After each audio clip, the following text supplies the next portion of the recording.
Did you have to get up very early for this? Oh gosh, you know what? I usually get up 3 a.m. So this was actually a bit of a sleep in for me. So thank you for giving us a little bit of a later time. So yes, Mama is all rested. Thank you for that. Okay. Yeah. Huge congratulations on this series. I love that we finally get to see what happens to Loki after he disappears from Avengers Endgame.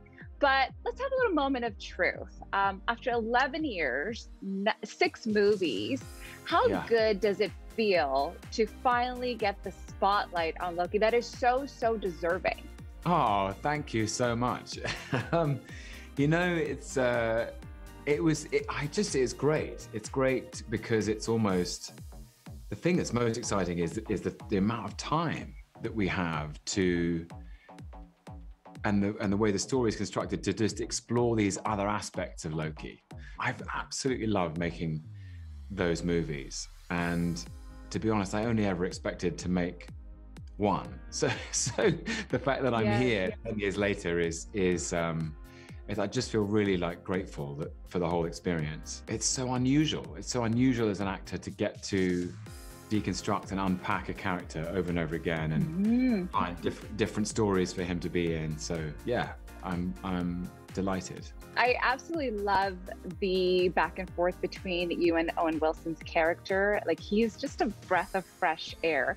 And I love how he's also not impressed by Loki's skills, where he tells him to take a breath. So I'm really curious to know, where does he measure up to some of the, on-screen, this is like the unlikely bromance, I feel like the vibe I'm getting, but where does he measure up to the rest compared to the rest of the MCU co-stars? Well, what was great about Owen was he came in and he's got such a unique curiosity anyway. And I think he'd seen some of the, I think there were 23 Marvel movies, but not all of them. And so he had enough distance from it that was really useful for Mobius, because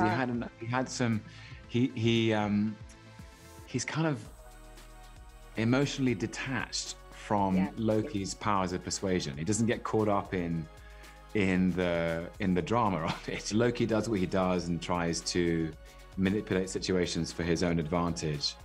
And Owen as Mobius is like, sure, okay, you could try that, or you could try this. It's sort of, it doesn't work on Mobius, which I love. And yet Owen himself is very playful and very inventive.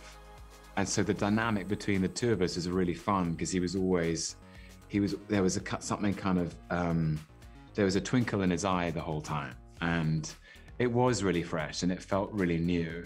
And there was a lot of time to explore it, which I've really only had, the only comparable really is with Chris Hemsworth. You can't really define it when you just have a fun chemistry with another actor. So I know I had it with Chris, and I hope people feel I have it with Owen too. Yeah. Oh yeah, you definitely do. And you're right. His character sure is not, moved by it, but I'm obsessed with Loki's theatrical side of him, the leather.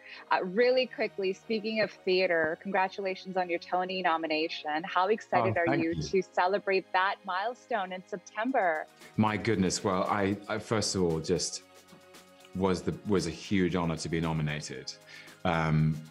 Absolutely my first time, and my first experience performing theater in New York and on Broadway. And I had a really, really happy, meaningful experience doing it.